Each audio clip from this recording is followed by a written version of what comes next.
So, what is your preferred brewing method then? I don't know if we talked about this yet or not. I don't I recall. have I have the equipment to do all of them.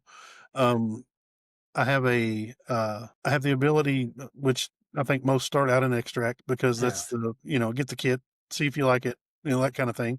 I have the brew in the bag stuff to do. I've got a couple big kettles and I can do those. I don't like brew in the bag though because I always miss my gravity every time I do it. It seems like I Gotcha. can't I can't figure that process out. But I do have yeah, I've got a hot liquor tank that just a kettle I've converted to electric, put a element in, and I've got one of the Chapman mash tuns. Hmm. It doesn't mash out as quickly as I'd like it to, but as complaints go, that's about the worst I've got out of it. It use a lot of rice hulls if you're using wheat. That's about Yeah, there. Yeah, right. so, but I do okay with it for the most part, and and it's just standard bull kettle. After that, I've got a hop spider and some other things, but equipment wise, it's pretty standard. So, but I'd prefer all grain over the other. Okay. God. Now, do you do any recirculating then as well, or no? A Vorloff, um, Well, so I guess I'm trying to think. So you have like the all in one.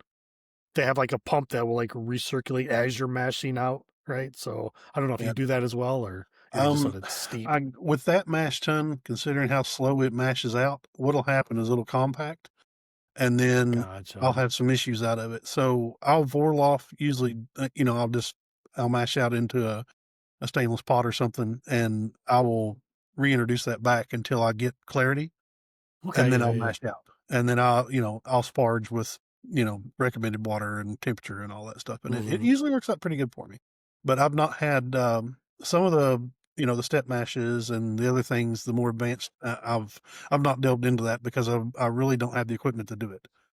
I So haven't either. I've done no step mashing. There's one recipe I really want to do. It's Hellas that I got from Hobby Possum 2 years ago. It was like probably the best Hellas I've ever had. I've drank a crap ton of them throughout my lifetime, and I really like his. I sat with him for like almost like an hour just drinking his Hellas. yes. Like it was so good.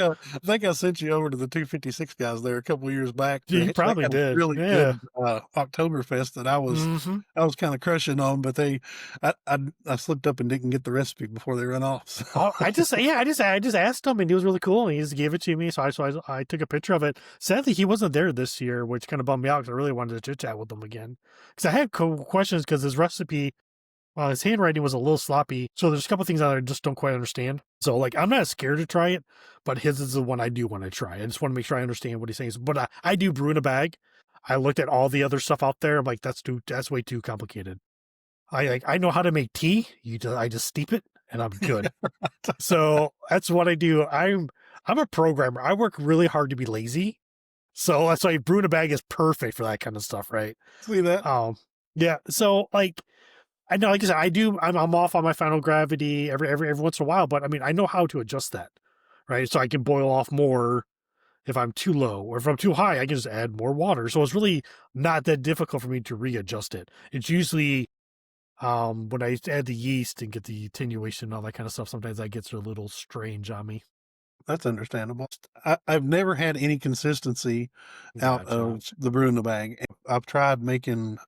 There's a cream ale that I've done 2 or 3 times that I enjoy, and it's an extract, and then it has just basically um, just a soak that you have to do with some of the specialty grains that go in it, and every time I do it, the gravity comes out 5 or 10 points one way or the other, and it's never on Never par. right on. Yeah. It's a really simple recipe, and it's kind of disappointing. It's like, "How could I not do this?"